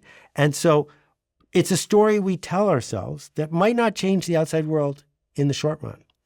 But what it does is it gives us this feeling of agency, which then gives us a sense of responsibility, which then amplifies into choice. And my whole career is about how can I help people do better? I wanted to throw another quote at you here. This one is about meaningful work. So if you could read that as well. From Warren Buffett, in the world of business, the people who are most successful are those who are doing what they love. I've heard that a million times. Do what you love. Yeah, it's backwards. Sorry, Warren. The people who are the most successful love what they do. What's the difference? Well, doing what you love means there's an amusement park out there that has all the treats I love and all the best prizes. Of course I love it. The other is a choice. I chose to do this work because I love it. There was a guy who worked at the Dean and DeLuca Cafe in Midtown, and he was developmentally challenged, and he was probably 50 years old. He was the mayor of this Dean and DeLuca. He was the guy who cleared the tables and kept the thing straight. He loved this job. You and I would have lasted 15 minutes in this job. He loved this job because he decided to love this job. The Reverend King had a great quote about street sweepers. And he said, if you have to be a street sweeper, at least choose to be the best street sweeper in that situation, under these conditions, that it's possible to be. And the reason is not because you want to help the street sweeping company. It's because your day's going to go better if you do that. I was thinking he also meant, potentially, although he, I guess he didn't clarify, but the way that I perceived it was that if I become the best street sweeper, not to say that's not an important job, it increases my possibility of becoming something else as well, of being promoted, being, dare I say, picked, to be something else, or to start my own street sweeping business, or to, I'm going to build a great relationship with my customers. And I think they rhyme and dance with each other. Yeah. They don't contradict each other. And so all of us have had a job where we thought it was a good job, and someone doing the same job down the aisle hated it, or vice versa. So clearly, it's not the job. It's where did we come from? What are we afraid of? What do we believe? Where are we going? That creates the story that opens the door for possibility. Well, I guess some of these other quotes linked to it then. I mean, they kind of all say the same thing, but let's do this one. This is a famous Mark Twain quote that probably everybody's heard. If you get a chance, talk to your favorite AI about Mark Twain quotes. Mostly fake. But it's a great conversation. The two most important days of your life are the day you are born and the day you find out why. I've heard that a lot as well. And my small shift is not the day you find out why. It's the day you decide why. Because this isn't something you're born with. This is something you choose. And if you make the decision, like my friend Jacqueline, to say, there are 400 million people on this earth who are making $3 or $4 a day. I'm going to devote a generation of my life to helping them. You can go do that. And most people don't have the head start. Most people aren't starting at mile 20 of the marathon. Some people are starting behind others, but we still get to decide based on who we are, what we know, what we've got access to, which problems are we going to solve, and who's going to benefit from us solving those problems. That is what I think Twain was trying to get at. And my last one. This one, from a very famous guy whose device I'm using right now. The only way to do great work is to love what you do. Bingo. If you haven't found it yet, keep looking. Don't settle. Who is that? That's Steve Jobs. And I think the keep looking part might mean look inside. Don't look over there. Why is it that you don't love what you do right now? Let's unknot that first. Is it because you're being disrespected?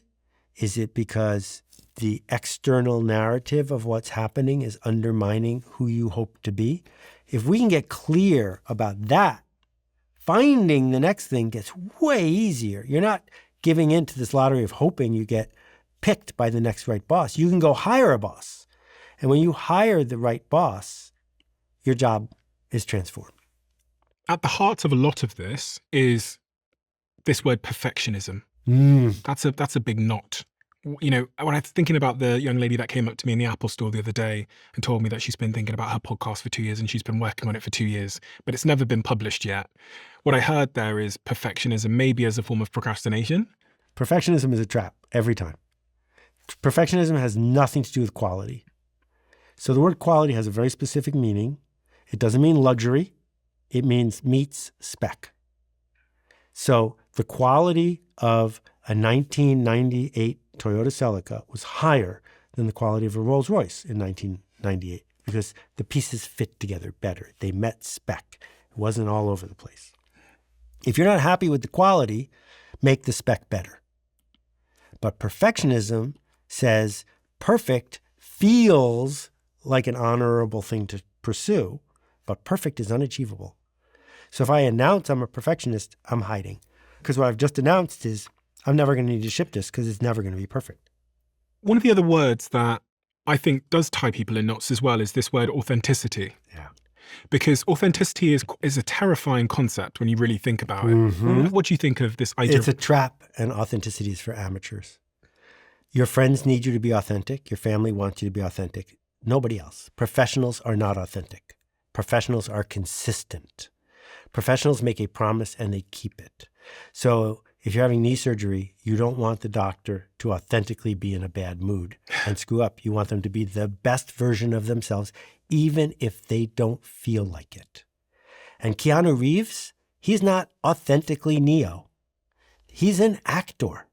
He's pretending to be Neo. If he was playing Keanu Reeves in the movie, it wouldn't be any good. On social media, if you're going to show up and show up and show up, unless you're a diva, then we're watching you self-destruct. That's what we're paying for, like Amy Winehouse or something. Everybody else, we want them to be consistent. And consistent means you made a choice about the promise you're going to make, and you keep the promise over and over again. So when I'm writing my blog, I am playing the role of Seth Godin, the blogger. It is not authentically how I felt in that moment. It's my best version of what I think Seth Godin, the blogger, would say today. And we've spent time together. I like you a lot, but I don't know you. And that's for your friends and your partner. So authenticity as a buzzword is a version of resistance. It's one more way to hide. We say, oh, I was just being authentic. No, you were just being a jerk. And that's why I rejected you, because you chose to be a jerk, not because you were authentic. We say, I can't write the next novel because it wouldn't authentically be who I am. Well, yeah, but the people you're writing the novel from don't know you. They just want to read the next Perry Mason novel. Write that or else get out of the circle we're in, because that's what they came for. In some way, these two things are somewhat interlinked. I was thinking, as a podcaster, I know that I'm going to have to do, if I want to sort of accomplish my goals and continue to have this life, I'm going to have to do thousands and thousands and thousands and thousands and thousands of episodes. And one of the ways that I'm going to be able to do that is by being as authentic as I possibly can. Because I find it to be very exhausting to be inauthentic in that way. One very practical way that I mean that is when I look at my guest booking request list that my team sends me, I go down there and I look at all the people. I go, oh my God, okay, so that person's got 100 million followers and they're a super famous person. I've never watched their movies. I have no idea who they are because I don't really watch many movies. But, I guess I could be authentic and pretend to care about that thing. But then this principle comes into my mind, which is, well, then I wouldn't be able to do this for a long time. I wouldn't be able to be consistent if I didn't make those, dare I say, authentic decisions. For me to sit here and try and be someone else in those hours and hours and hours, times by 10,000 episodes, I wouldn't be able to be consistent. Thank you for calling this out. What you just said doesn't contradict what I said. It's really important we highlight this. You should not sign up for something where you cannot happily be consistent. And so let's think about a teacher. The teacher knows everything they're teaching. The students know nothing they're teaching. So the empathic solution is not to authentically talk about whatever's interesting to you.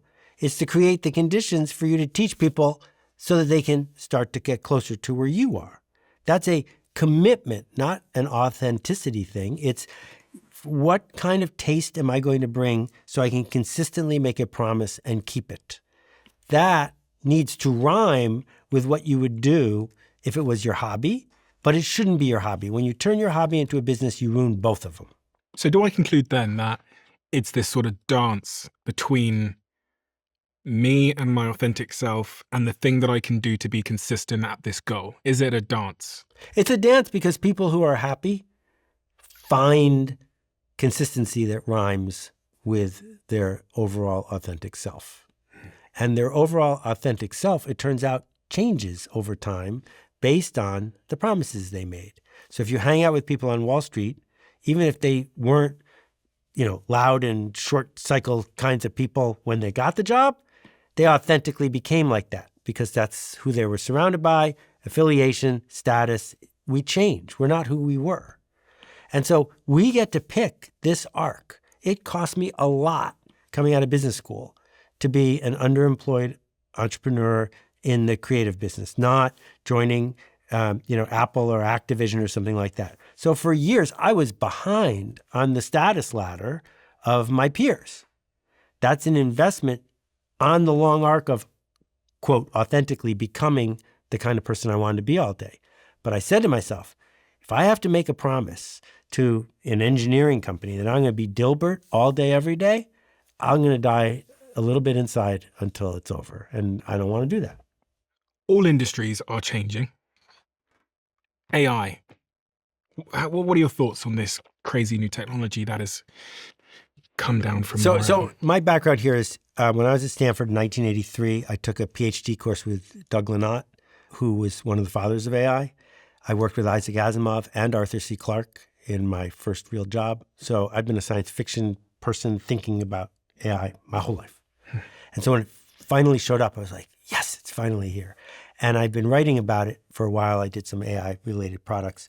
Here's my two big ideas. Number one, this is the biggest change in our world since electricity. And number two, either you work for AI or AI works for you. And what do I mean by those two things? There were companies and workers in 1890 who said, I'll wait for electricity to go away. I'm just going to keep being a blacksmith or whatever it is. That did not work out very well. This is like that, but much, much faster. And then the AI thing is, if you work for an AI, it's not going to treat you very well. It's not going to be secure, and it's not going to make you happy because bosses are going to keep pushing the AI to do all the good parts and you to be a gig worker for all the parts that the AI can't do yet.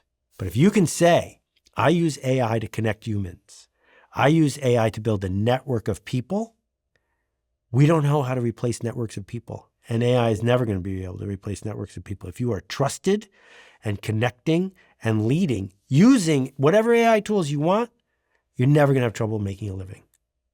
And so that's what you say, okay, if I have these tools, how do I use them? Not to be a junior, smaller version of OpenAI, but use them the same way that the movie theater used electricity, right?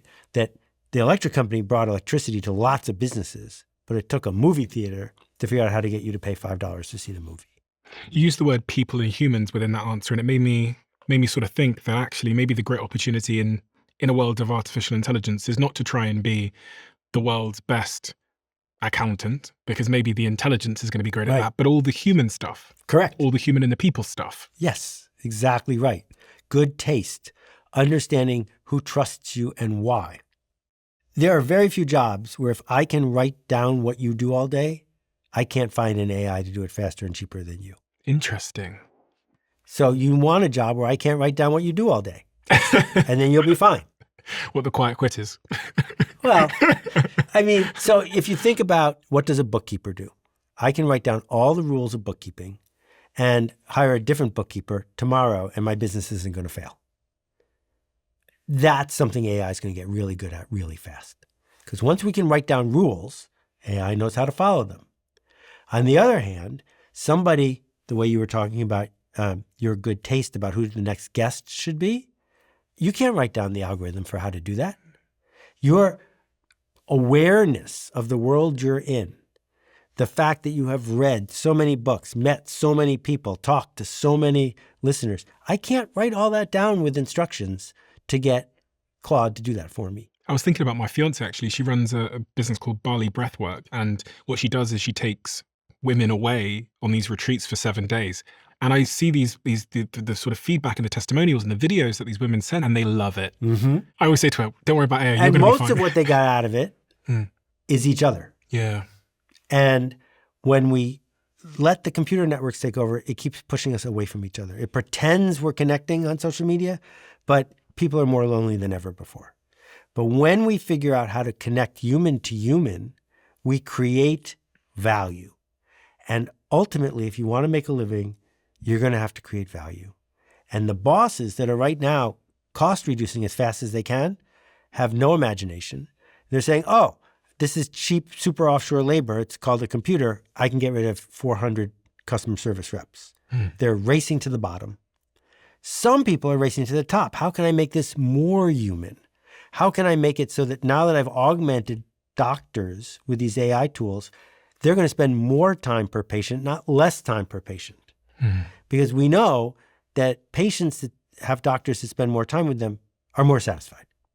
So that's a business advantage. Because now someone can either stay home, talk to Dr. Google and figure out what's wrong with them and never go to the doctor, or they can go to a doctor that's worth paying for because that doctor has an AI working for them. It's very true. Is there anything else in the knot that we haven't talked about, that we should have talked about? Obviously, I want everyone to go and buy the book. I love what you did on here. I think this is probably worth just spending a second on. But, I mean, do you know when you see an idea and you just wish it was yours? This is one such example. Yeah, that's the names of all the people who pre-ordered the book from my site. And then I used a gray tone. So if you look at it from a distance just right, it says the word purpose, as in what is the project you're trying to do. Let me close with the story of Dame Fina Cooper. Because a lot of times we talk about, the personal thing, what should this Uber driver do? But then there are other times we talk about systemic injustice. Are we all victims?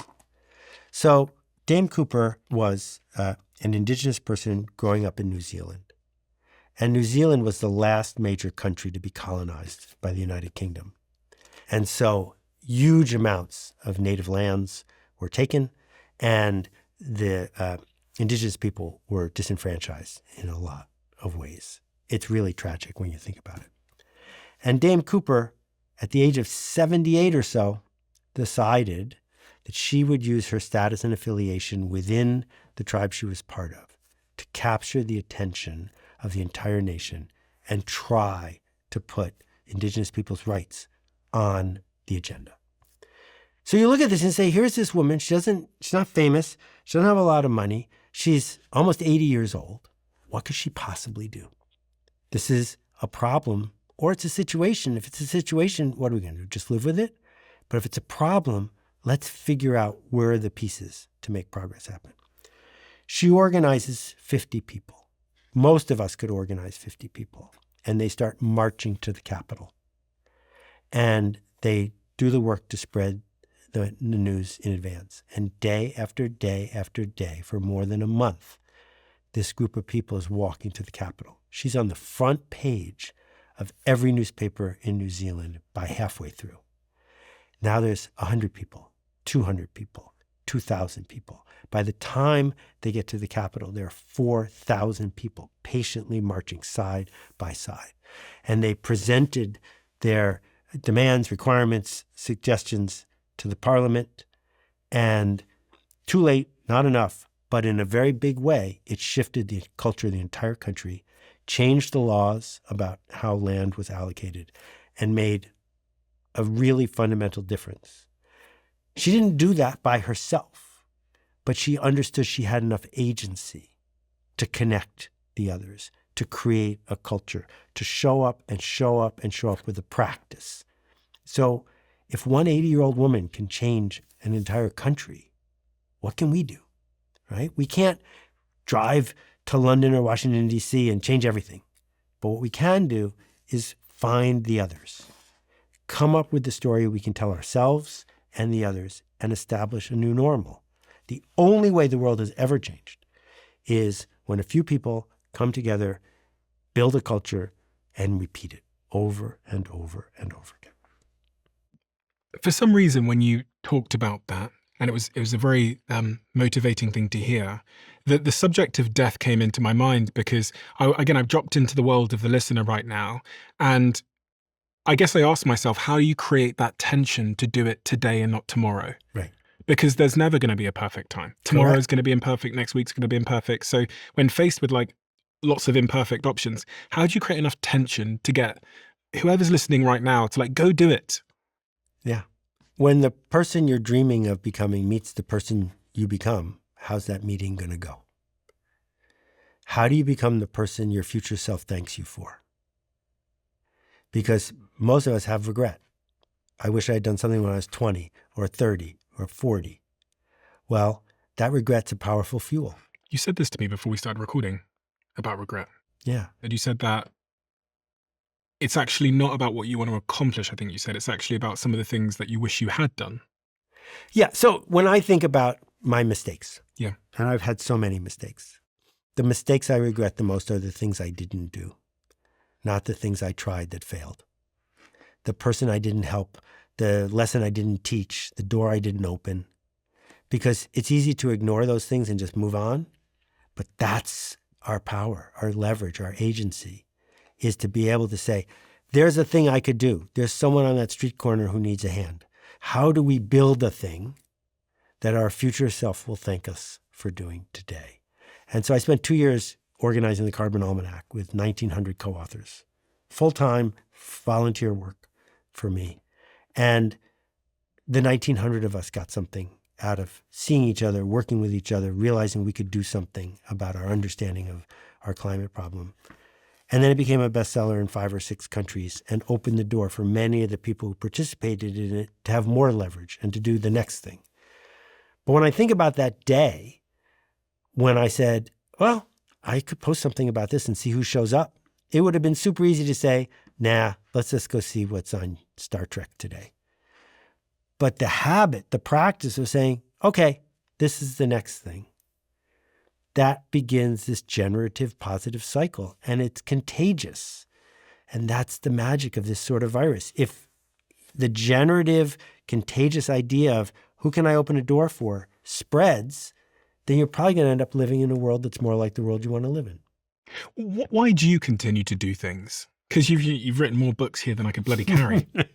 I mean, I was saying to you before when you arrived that when I started my career as a marketeer, which is, that website that failed turned into a marketing business essentially. And then everybody gives you this book when you get into marketing, which is your book, This is Marketing. And they use your ideas all the time. I mean, one could say, Seth, you've done enough. Maybe now is a good time to just enjoy it, they might say. Why do you keep going? When I invented email marketing all those years ago, I needed to do it to make a living, to eat. And it was thrilling to watch an industry grow up out of that. But after that, writing books is a lousy way to make a living. But it's a pretty good way to make a difference. And I said, don't turn your hobby into a business because you'll ruin both of them. But it's interesting to think about turning your business into a hobby, into the thing you love to do. And if someone said, I can't share ideas anymore, I'm not exactly sure how I would spend my day. For me, when I hear from somebody who says, I learned something from someone who learned it from someone who learned it from someone who learned it from you, that's thrilling.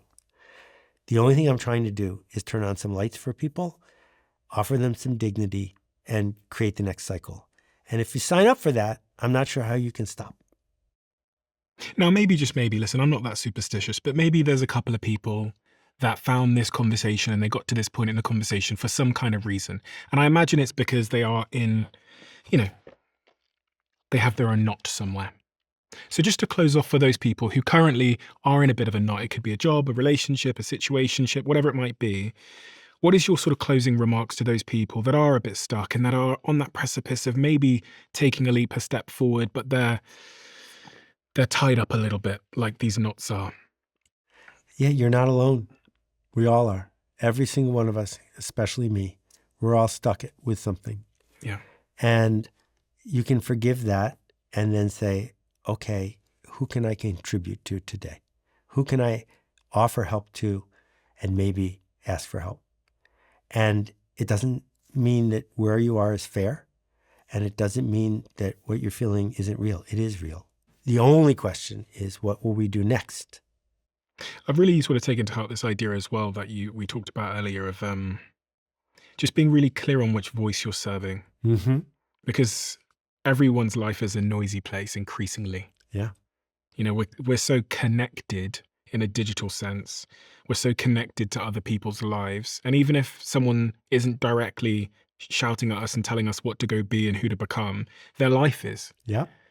Seeing them in Hawaii on a beach having a margarita is shouting at me, telling me that my life sucks and that I should change it and that I should be more like them. And in such a noisy world, I think maybe some of the most critical advice you've left me with is this central idea of like getting clear on which voice in my life I'm going to listen to. Yeah. Because we fail, we end up in a knot when we try and serve them all. People are really lucky to have this show. The way you show up, you've been narrating this kind of journey for years now. And you probably don't hear it often enough, but it's important. And thank you for doing it. Oh, well, that's an unbelievable compliment coming from one of my sort of personal icons. So I appreciate that a lot. The Knot, Problems Can Be Solved, comes out in September. If it's September, it's out now. If it's not, you can pre-order it. There'll be a link below. But I think, you know, again, in the context of the world, I think, unfortunately, we might find ourselves in even more knots. So this is a wonderful thing, I think, to buy for somebody in your life that might be in a little bit of a knot themselves, but also to buy for yourself if you find yourself in one. Seth, we have a closing tradition on this podcast where the last guest leaves a question for the next, not knowing who they're leaving it for. And the question left for you: if you were given the opportunity to live forever, would you take it? No. And that was quick. I think walking through the world as the only immortal person would be heartbreaking and enervating and wear you out much faster than you think. If everyone was immortal, I think we would play by different rules as a planet, and that would be fascinating, but that wasn't the question. I think if you read enough science fiction, you realize that selective immortality is a real curse. Why? Because everyone around you is dying and you're not. Every single day, everyone's dying just a little bit more. And we define our humanity by our connections. And we're all on this journey together. And all of a sudden, you opted out of the journey. You're the only person on the boat that's not going where the boat's going. And in the short run, it would be nice that my shoulders didn't hurt and that my voice was fixed and things like that. But that would get old really fast. That point of connection is so interesting because it immediately made me think about my friendship circle. I've got these 5 best friends that I've had for the last 15 years, and we're all progressing through the life stages together.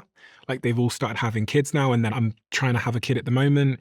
And so we're like talking about that together and we're connecting about that together. And it makes it, you know, and actually my nightmare would be to be the only one that wasn't in that life phase right now. Exactly. I feel disconnected.